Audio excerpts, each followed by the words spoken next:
was a rumble in the jungle. Once I heard Dad was outside again counting birds, and Mama plugged in a nightlight, and I saw the queen of the world.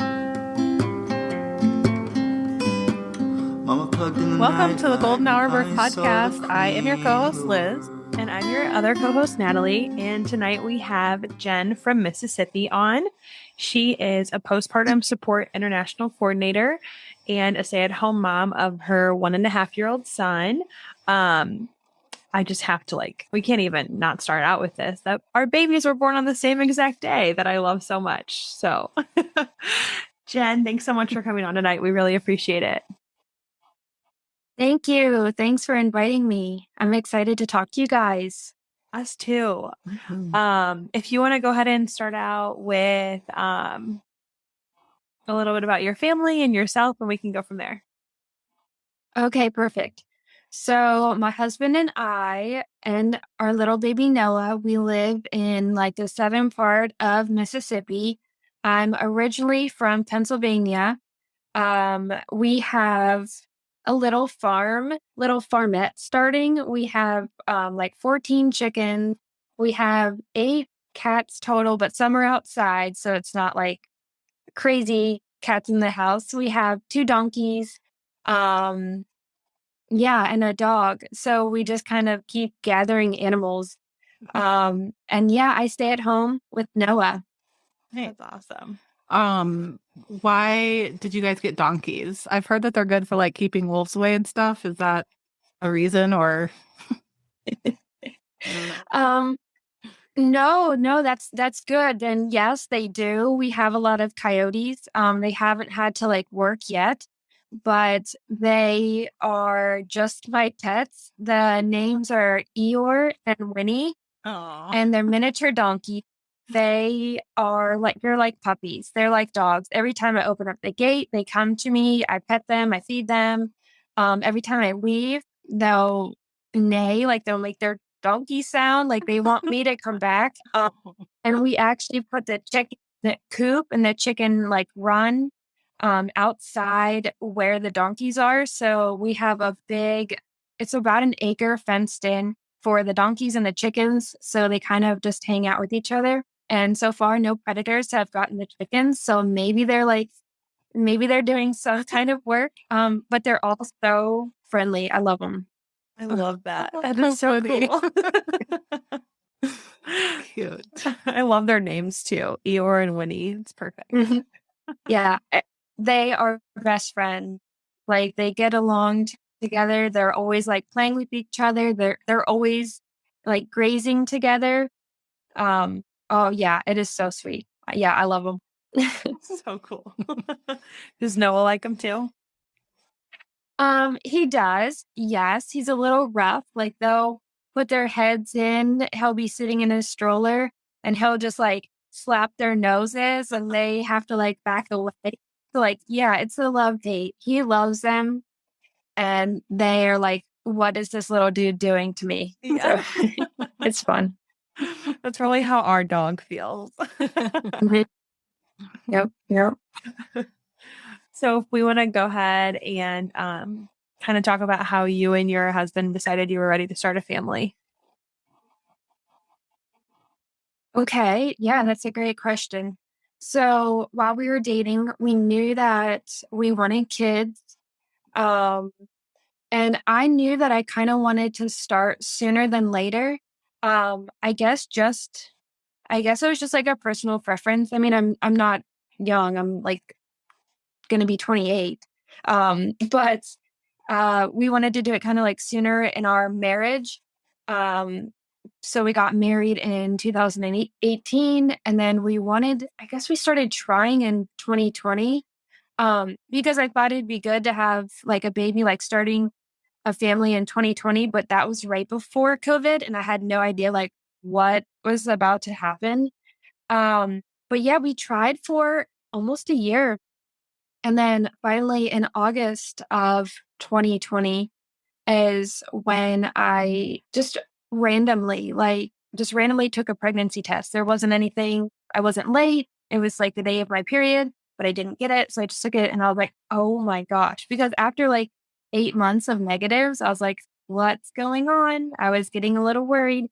But then once it was positive, oh my gosh, I always planned, like if I am pregnant, I'm going to do like a cute little fox with a onesie and like a hunting with daddy kind of onesie, like make it all cute and like give it to my husband. But no, what I did was I kind of just like showed him the pee stick and I was like, I'm pregnant. And like he was in awe. I was in awe. And what was so funny is afterwards we just sat and watched The Other Guys. Have you guys seen that movie with like Will Ferrell and Mark Wahlberg? We just watched that. And Alex was just like stroking my hair the whole time. Like I think he was just like in a daze. It was like the weirdest kind of like reaction, but we were just gonna be like, we're gonna be parents. So yeah, that's how that started. And we always wanted to have like one or two. I think right now we're leaning on one and done. But we're happy where we're at now. Yeah. Yeah. What was your due date? It was, let me think, May 6th. Yeah, the beginning of May. What was yours? May 5th. That is so funny. Okay, so Yeah. when you did your announcements, did you write like baby coming May 2021? Yeah. And then your baby came in April? April. Yep. Right. We had like these professional pictures done where we got married at the Outer Banks in North Carolina. Mhm. And I had a big chalkboard that said baby homes coming May 2021. And I sent that on like every Christmas card. And then he comes the end of April. I know. I was like, no, he cannot come on April. Like my favorite number is 5. He was due 5/5. Yeah. But That's how. now I love his birthday. Yes. Yeah. Yeah. Well, with Noah's birthday, it's perfect. This is so not Pennsylvania me, but it's crawfish season down here. Yeah. So we our family over for his birthday and we have this big crawfish foil. And his theme last year was Pinch Me, I'm One. Mm-hmm. So we're going to roll with that theme every year and just that it's like gonna be like a big crawfish foil for every birthday. So it fits even. I love that. I feel like I saw one of your Instagram pictures. Mhm. Yeah, yeah. It's fun. So how was your pregnancy overall? Overall, my pregnancy, I would say the beginning of my pregnancy was fantastic. And my stepmom even called it a unicorn pregnancy because I didn't have any morning sickness. I was a vet tech when we were up in Pennsylvania. I worked in the vet clinic during COVID. So I was going outside, getting the cats in the cat carrier, bringing the dogs in. I was just like working so much. And I didn't have any, like, seriously, I didn't get sick once. I felt totally fine and everything was good. My mood was good like the whole time. So yeah, I was smooth sailing for the first 20 weeks. And I guess what kind of like put a little damper on the pregnancy was at the 20-week ultrasound, Noah was in the breech position. But the ultrasound technician said, oh, like, don't worry about this. Like, it's totally fine. He has time to flip or like, to go head down. And I was looking into like breech and stuff. And I honestly wasn't really too phased about that. Uh, because I don't know why, but I thought, well, I have a long torso. Like he has room to move and to like wiggle and go head down and stuff. But no, from like 20-week on, he was breech. Like his head was like right at my ribs the whole entire time. So uncomfortable. It really was.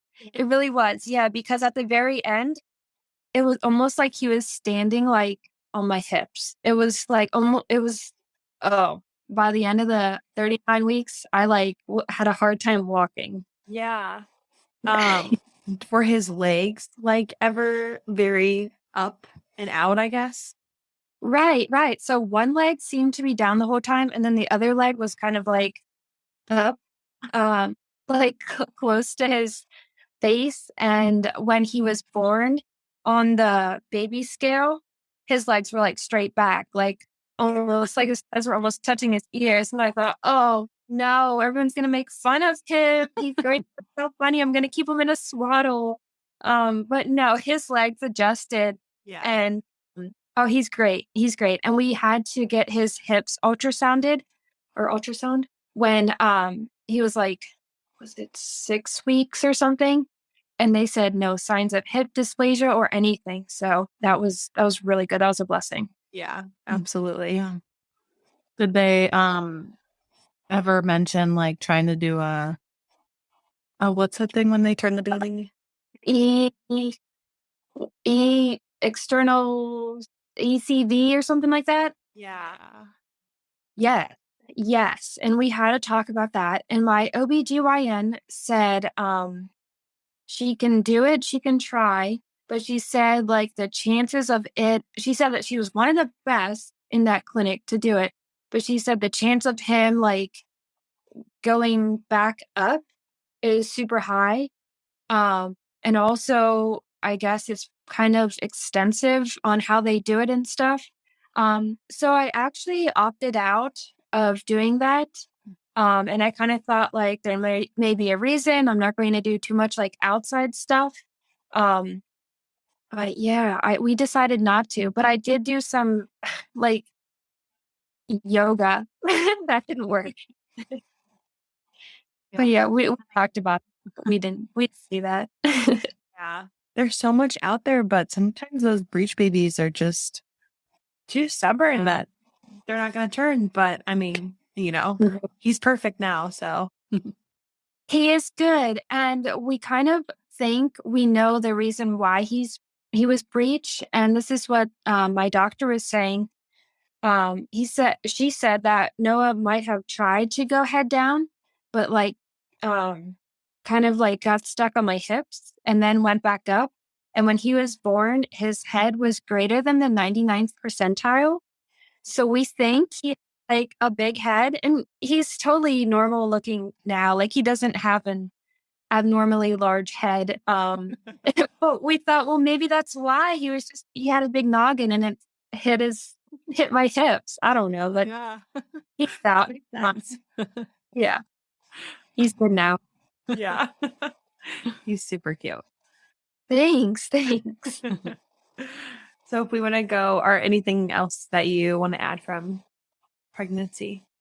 No. So pregnancy was totally fine. I think I started worrying around 20 weeks because I felt like there was a lot of pressure to get him to go head down. And then a lot of friends would be like, well, did you try acupuncture? Did you try the spinning babies method where you like go on the couch and go head down kind of thing, hoping not to be, and I tried that. Did you get an exercise ball? So it was just like so overwhelming. But other than him being breech, and my OBGYN wanted me to schedule a C-section, and that felt so like disappointing because I kind of want to have that like, oh no, my water broke, grab the bag, let's go. Like I wanted that moment of like, oh my gosh, these contractions are crazy. But yeah, I wanted all that. So hearing that I was going to have like a scheduled C-section, I was like, ah. But yeah. Yeah. I hear you. Yeah, it's always hard to like have to change your expectations and pivot. It's a big theme of ours. Yeah. But yeah, that's like all of motherhood, I feel like at this point. Yeah. And trying to get like all of these external people like telling you this worked for me or that worked for me. And then it doesn't work for you. And you're like, what's wrong with me? Nothing. Right. Right. Yeah. Or my baby's head. Like, oh my gosh. Yeah. Yeah. You can't control how big his head is. That's right. Yeah. So if we want to go into your birth story. Right. Okay. So I said that I wanted that aha moment. of like, let's go. Well, I had it. Yeah, so after all, which was kind of crazy because we scheduled my C-section to be on a Friday, and that would be 39 weeks. And I was talking to my doctor, like my OB, and I said, but I really want to make sure like he's fully cooked. I was like, can we go until like my water breaks? And she's like, that is the last thing we want right now is your water to break and his foot to come flying out. And I was like, oh my gosh. So then I was like, what if my water breaks? What if his foot comes out? Like I was like so scared of even like walking or anything. Like it was really tense the last like week. Um, so okay, so C-section was planned for like Friday morning.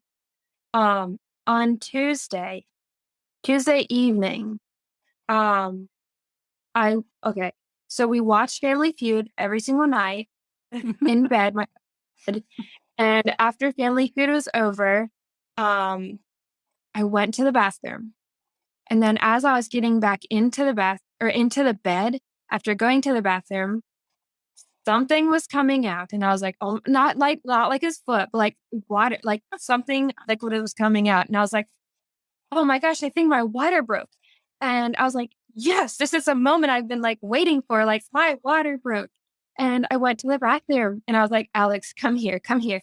And Alex was like stumbling because his foot had fallen asleep and he didn't know that his foot was asleep. So he's like, I'm coming. But he was like limping in the bathroom. And I was like, do you hear that? He's like, what? I hear it. What? I said, I'm not peeing. I think my water broke. It was so weird. It's so graphic. So we called the hospital and I said, my baby is Breech. I think something like water, like amniotic fluid or something. I think my water broke. And they're like, oh, if he's Breech, come in right now. And I was wearing like Nike running shorts. And by the time I got there, they were like, do you still feel like liquid and stuff? And I was like, yeah. And they're like, we'll go in this room and then we'll test it like on a pH strip kind of thing.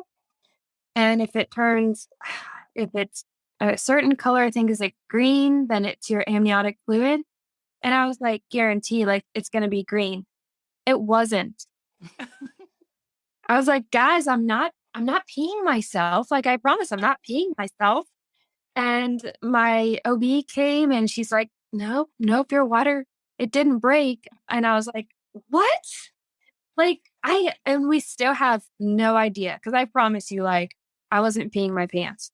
And so this is funny. I've never told this story really before. All right. So then they did this little like cotton swab. Like they were all up causing ruckus, which actually started contractions in my back. But they sent me home. They're like, come back on Friday for your scheduled C-section, Jen. My doctor actually put patient with anxiety on my chart because all throughout my pregnancy, I seemed to have like a lot of questions for her. So she kind of knew that I was a little bit like first time mom, nervous, jitters and stuff. And she's like, calm down. Like this, your water didn't break. Just come back on Friday. So I put my clothes back on. And so our hospital and our house is 45 minutes away.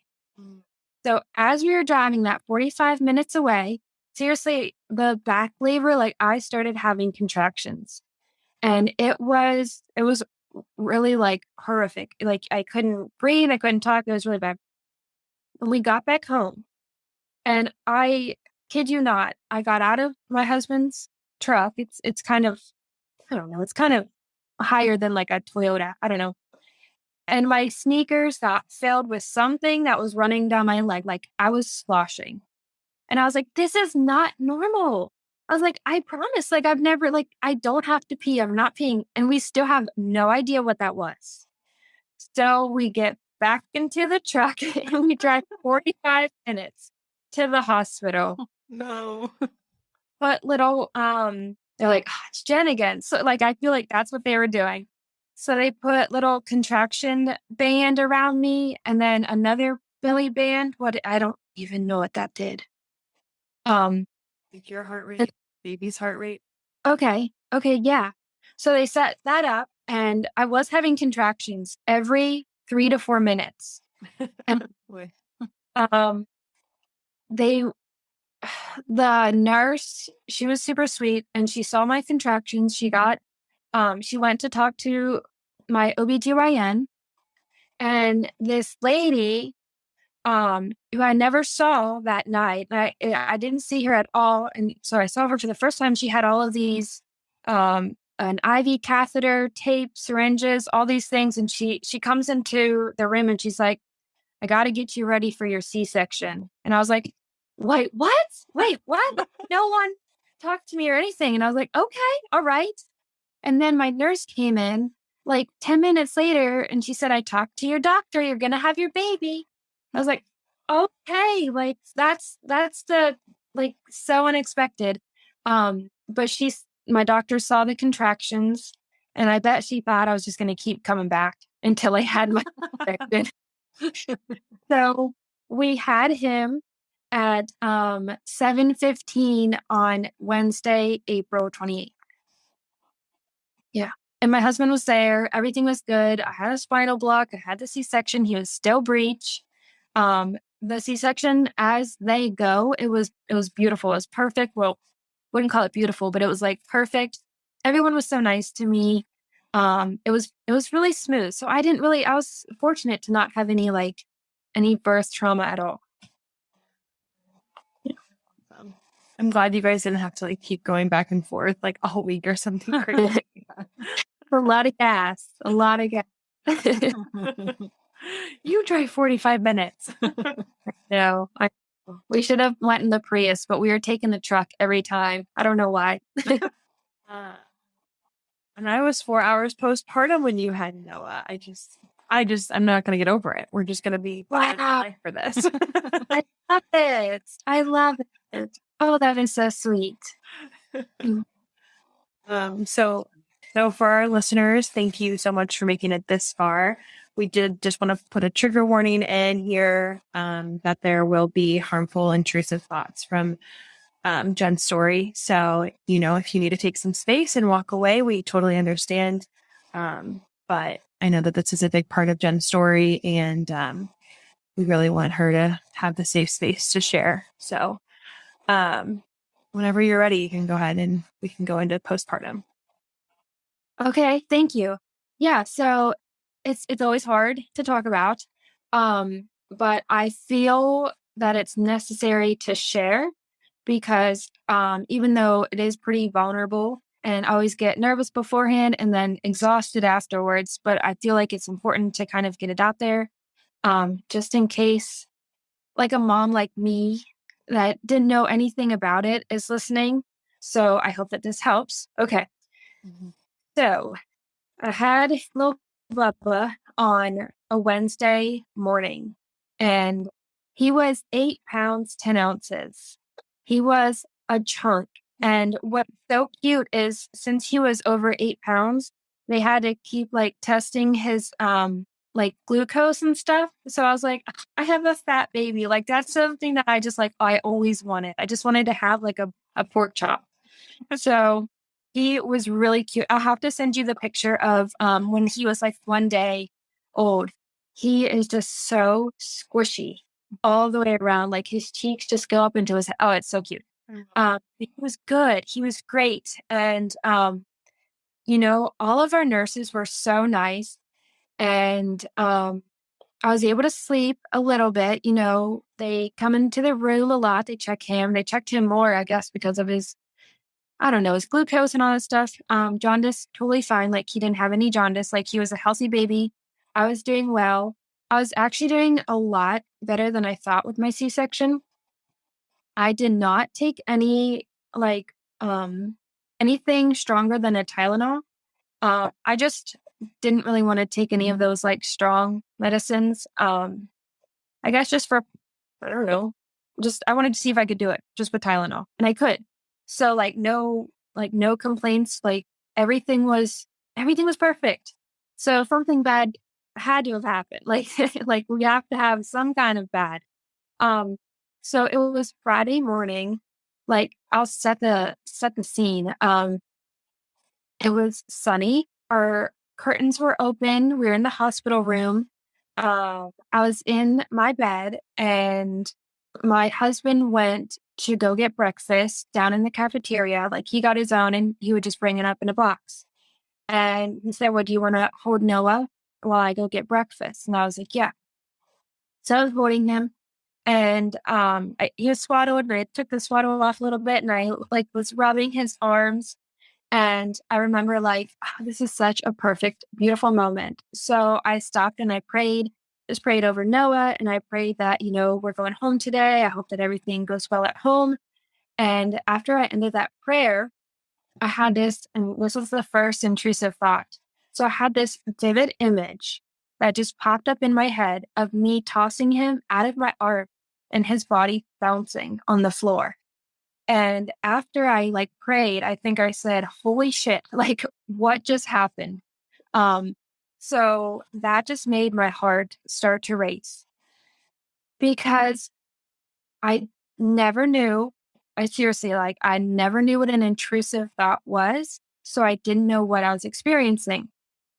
And I remember just thinking, like, okay, like, dear Lord, I don't know what just happened. Just please help me to like stay calm. And then once my husband came in the room, we ate breakfast, everything was fine. My OB came to check me out and she asked me how I was doing. And I told her that I was doing well because I was, minus just that one little hiccup. I was doing well. And she said, some mamas are just better and less anxious when their babies are in their arms than being pregnant. And I was like, do you mean that? And she said, I do mean that. I was like, so I'm going to be okay. And she said, you're going to be okay. And I was like relieved to hear her say that. Then my postpartum nurse discharged me after doing that depression scale. And I scored well. Like I didn't score any negative thing like on that depression scale. The only thing that I said yes to or like most likely was, do you blame yourself for things that like are out of your control? I don't know the exact question, but I do. So I said yes to that. And she was like kind of a little iffy. But other than that, I was happy. Everything was perfect. I went home. So we got home and my dad and my stepmom flew from Pennsylvania and met us at our house. It was perfect timing really with their flight and Noah being a little early. Like we all got home at the same time. That was like super special because my dad held him. My dad was so happy. This is his first grandchild. So yeah, I only have a brother and he's not even in the dating world. So this is the first grandchild, maybe one and only, but yeah, everything was perfect. And we all were in the living room and my husband was like, would you want to take a nap right before dinner, like while we prep dinner? And that sounded so good to me. I was like, yeah, I would love to take a nap. So we went into the lazy boy and Alex covered me with a blanket and I closed my eyes. And when I closed my eyes, I was just kind of like thinking about the day and stuff. And then I had this intrusive thought, my second one. It involved a hammer. It involved me doing harm to Noah with a hammer. And that is when the whole downward spiral happened. I was so terrified of having that thought. And it just caused so much like distress and so much anxiety that my neck started to get hot. I had this tickle in my heart. My heart started to race. And I just opened up my eyes. I was like, I cannot close them ever again. And I remember saying that, I can't sleep. So I walked into the bathroom and I had this like, what is going on moment with me. Because when the thoughts were coming in and they just flooded my brain. Like the more I panicked, the more I tried to push them away, the more they would happen. And it was all harm. It was all me doing the harm. It was intense. So in the bathroom, I was kind of debating. I thought it was psychosis because you hear those scary stories of moms like drowning their babies and causing harm to their babies. And I thought, holy crap, this is the start of psychosis. Like I seriously thought I had it. So I don't remember if it was that time that I went to the bathroom or the time after that, but I was just going to kill myself in the bathtub, and so that I wouldn't be a threat to Noah. And the only reason I guess I didn't go through with that is because I was in the bathroom a little longer, and my husband just came in, and he's like, "Are you okay?" And I was like, "I am not okay." And I started crying.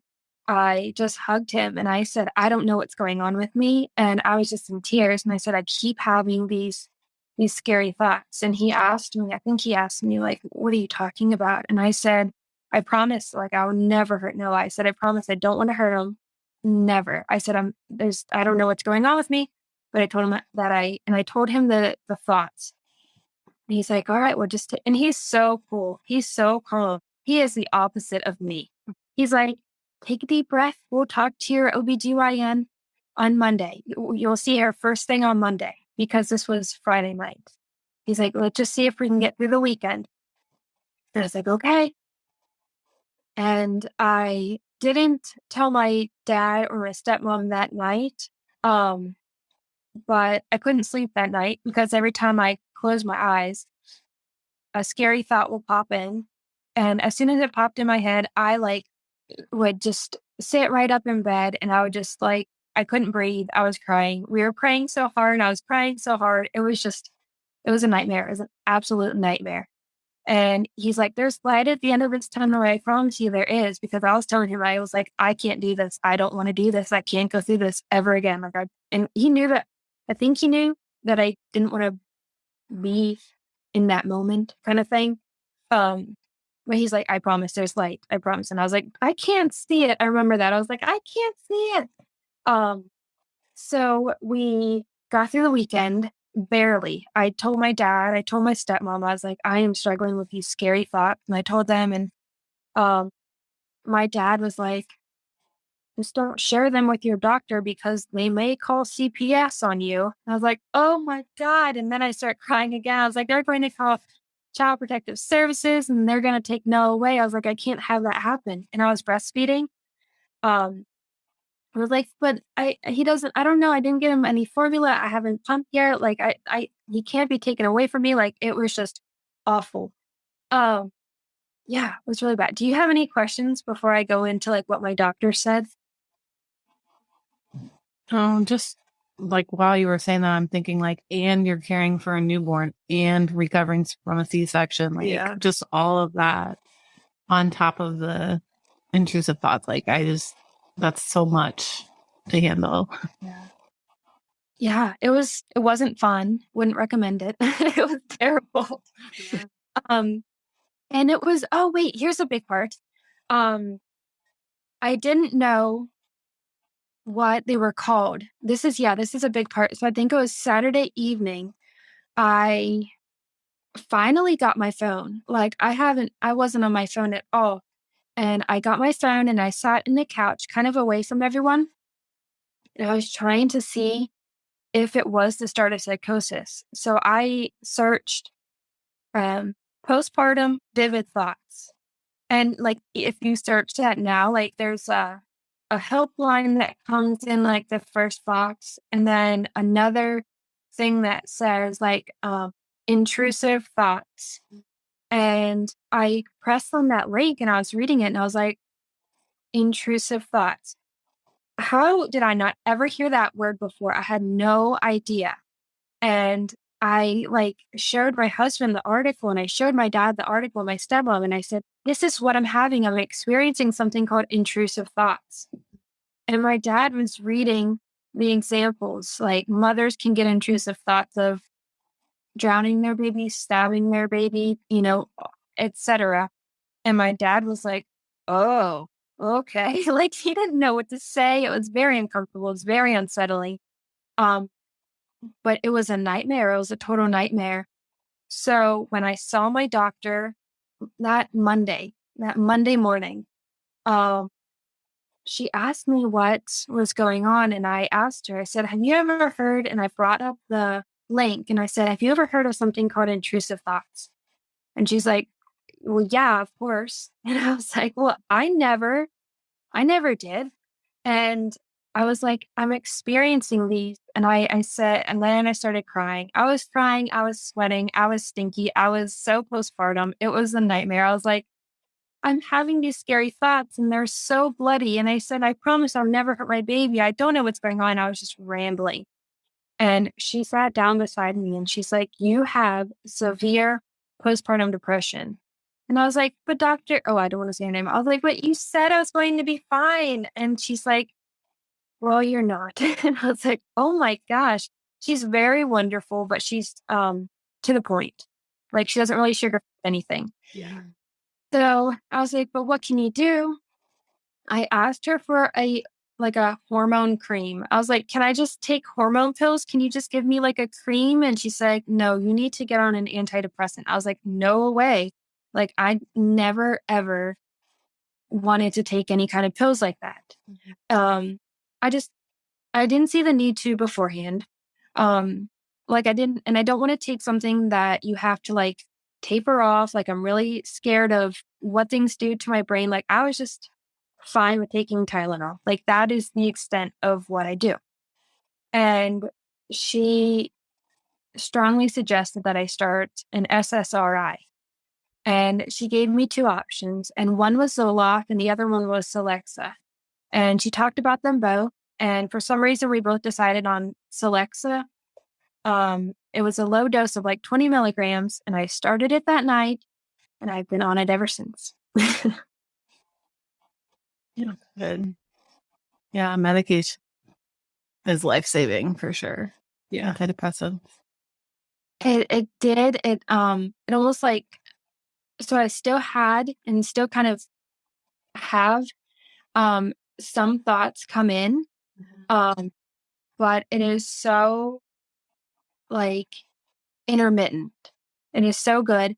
That along with therapy and along with skills, they've almost vanished, which is incredible. And the last session I had, I finally found a psychologist who specializes in it's called postpartum OCD because you have the intrusive thoughts, so like you have the obsessions, and then you perform compulsions to kind of like relieve yourself. And mine were like praying or hiding the knives. Like if I didn't see them, I thought that maybe I wouldn't have intrusive thoughts. So I tried to like hide everything, reassurance seeking. I would say like to my husband, like, am I okay? Is Noah okay? Like totally like I would just, and then the cycle just, it was a vicious cycle. But yeah, I have a psychologist and I see him like monthly, and we're actually talking about weaning off the SSRI to see how I do with just like skills and stuff, because I really don't want to have to, but if I have to, I will.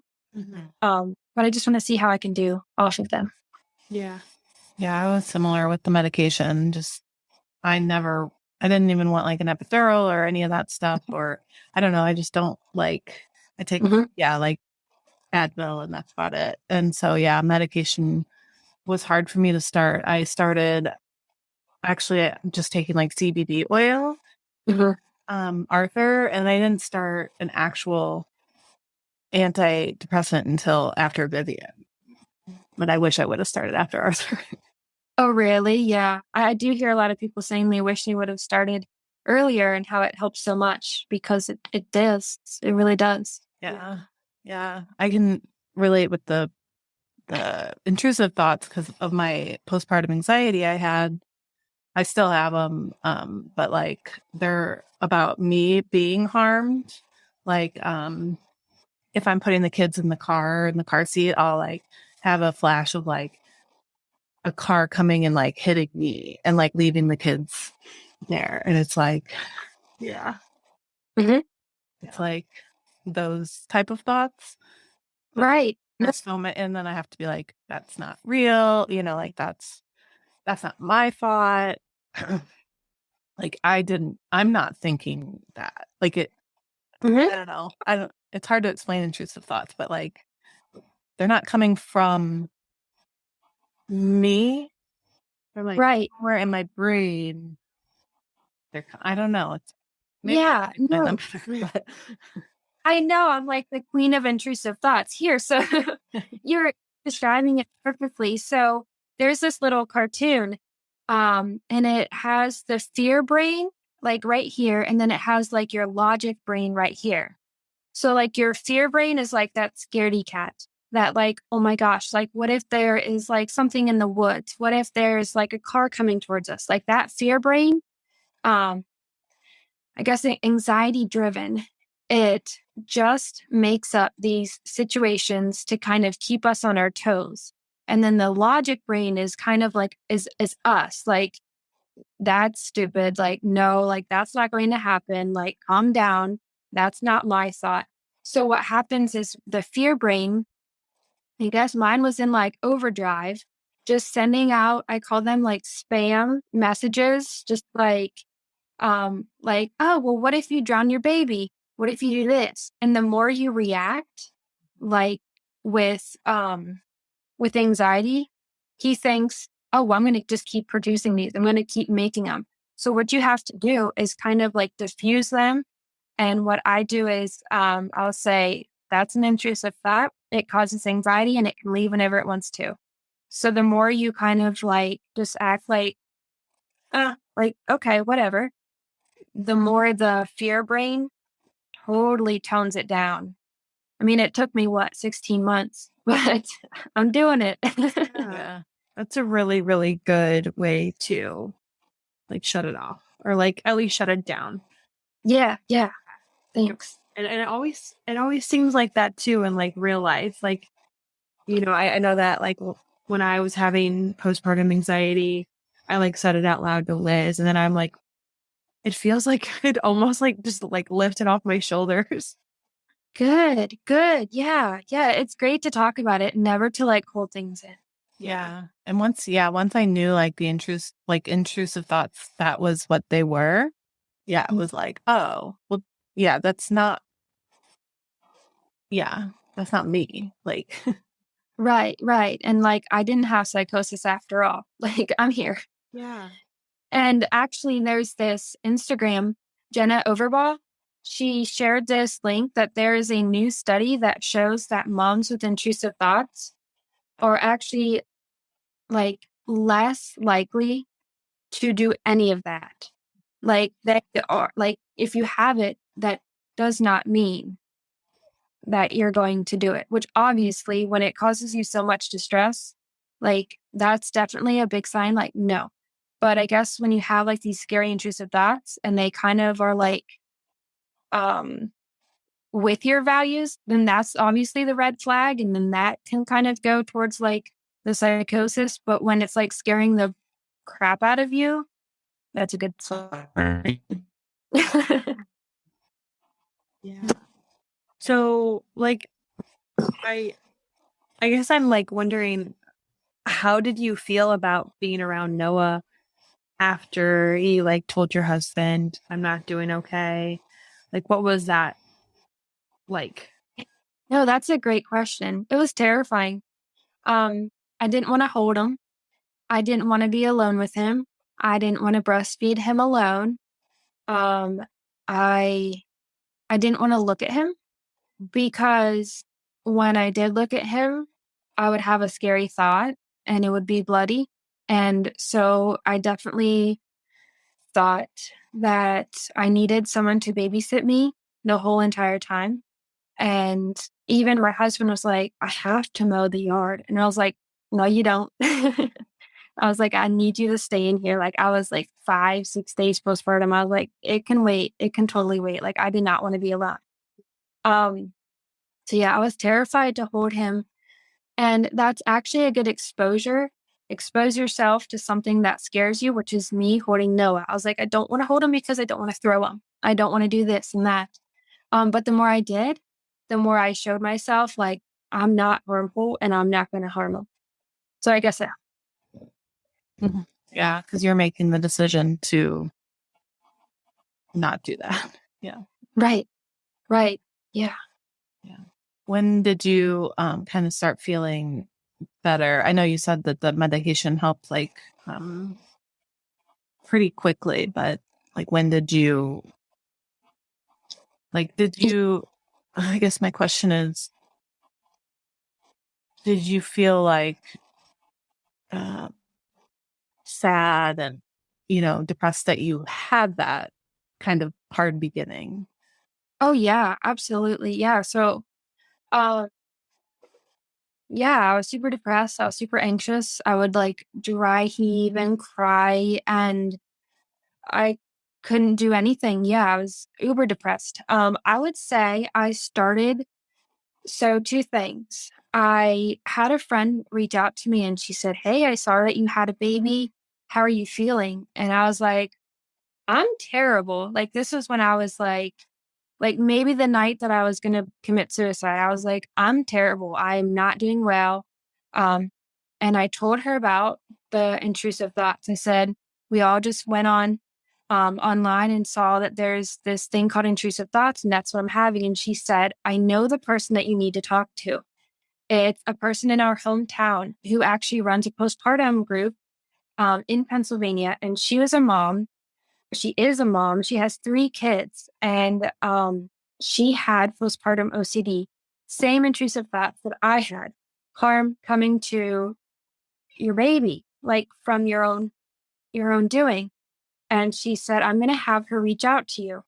And that night, this woman, her name is Sam, and I've talked about her in my previous podcast.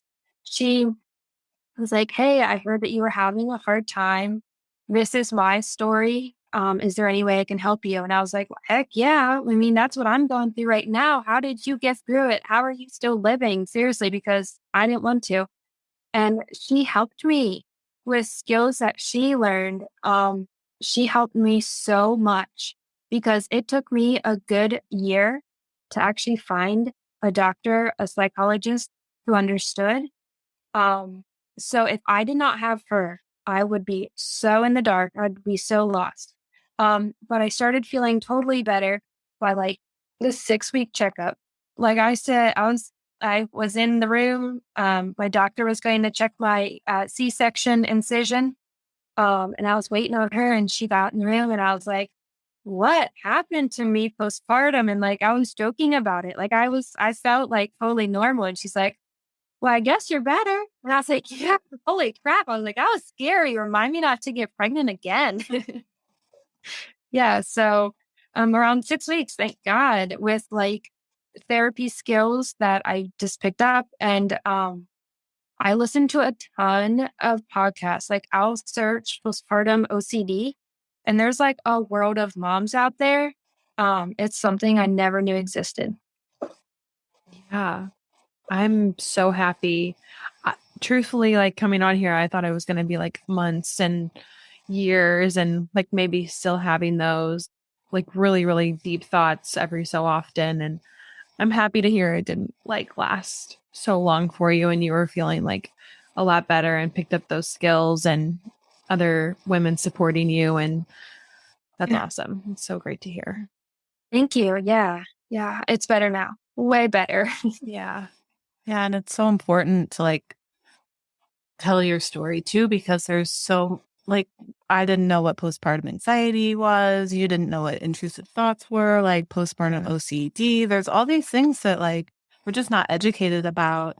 And there's a test for postpartum depression and that's it. And it's just, yeah, I don't know. But you're part of the Postpartum Support International.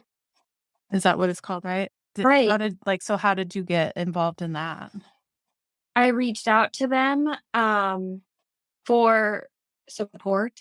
um, and I remember that the one person for South Mississippi never got back to me. So I was like, "Well, I'm going to do this better." So I became a coordinator. Um, and now when moms like email me, I am like so quick to respond to them. And I thought that I would be able to help because during my postpartum, like I said, it took a year to actually find someone who could help me with intrusive thoughts and like the OCD cycle.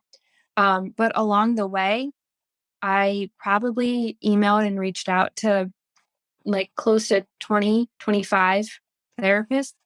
So I already have like all of that information. And I've seen, I think, 5 therapists, 1 psychiatrist, who scared the crap out of me. So I have like good ones that help with like depression and anxiety, but then I also have like the psychologist that I see now, he's really wonderful with like OCD. So I feel like I have enough resources where when moms reach out to me, um, I kind of ask them like what's going on, and then I steer them hopefully in the right direction. Mm-hmm. Yeah. And it's just a passion of mine now. Like before, seriously, never heard of postpartum anything but postpartum depression and psychosis. That is like the only thing. Yeah.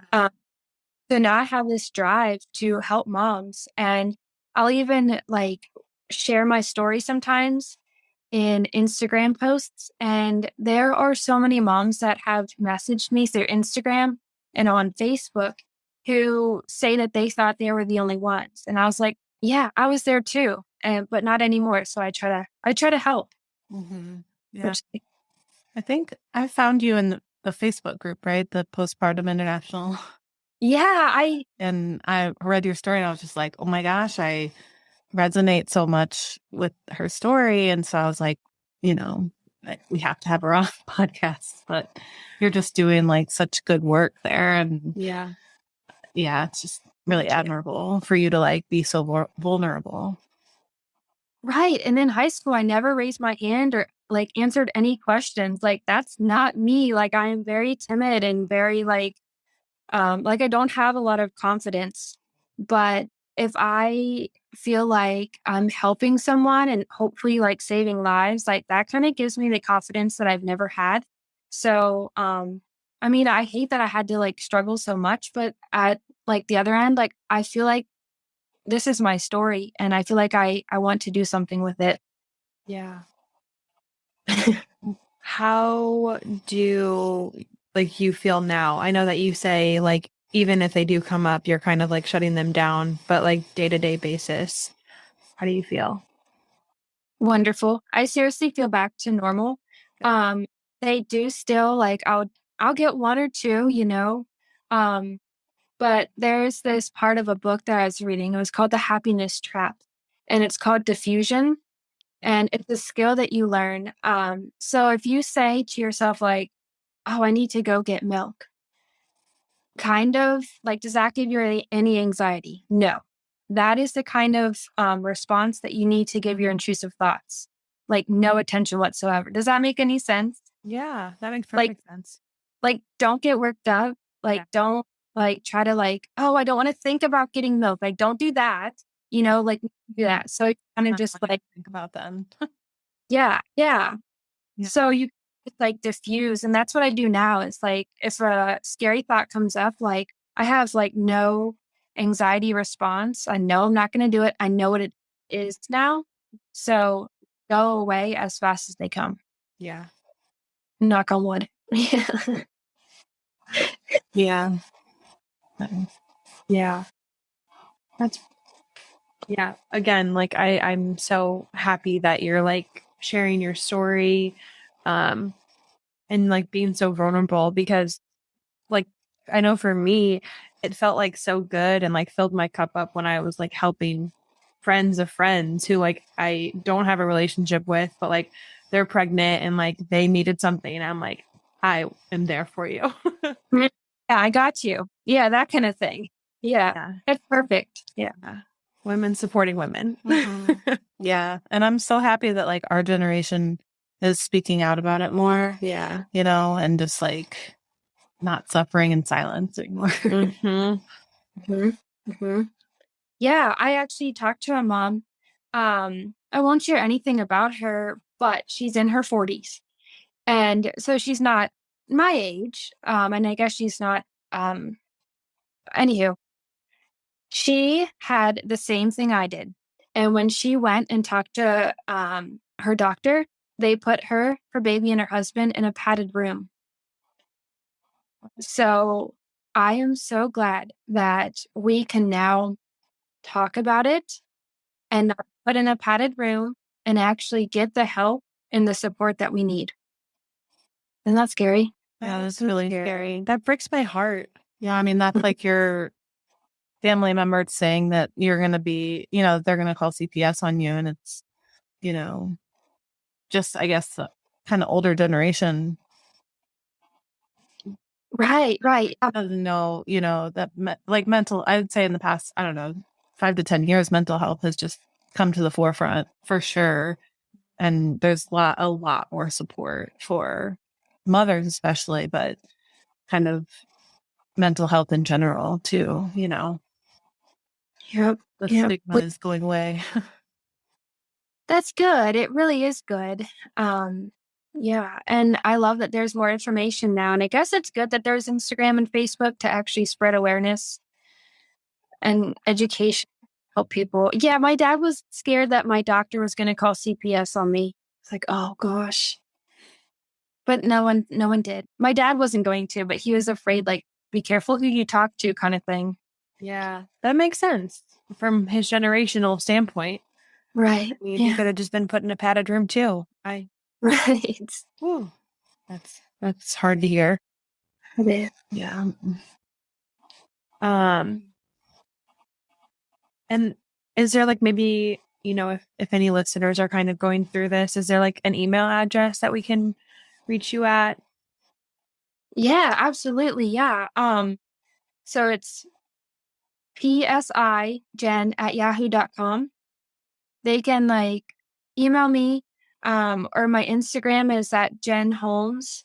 Or even I get a lot of Facebook messages. I really do, but I love it.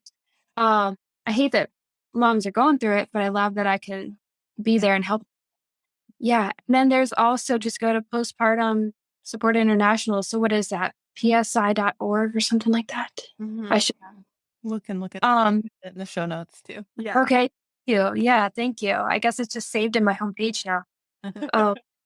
And then there's also really good, if they're having they think like postpartum OCD, there's iocdf.org, which is a website that you can find therapists and psychologists who are qualified to actually treat OCD, because it's different than just like talk therapy. There's a different approach that they take, where talk therapy can actually get you like deeper down in the hole, where the therapists kind of know what they're doing a little bit more and can help.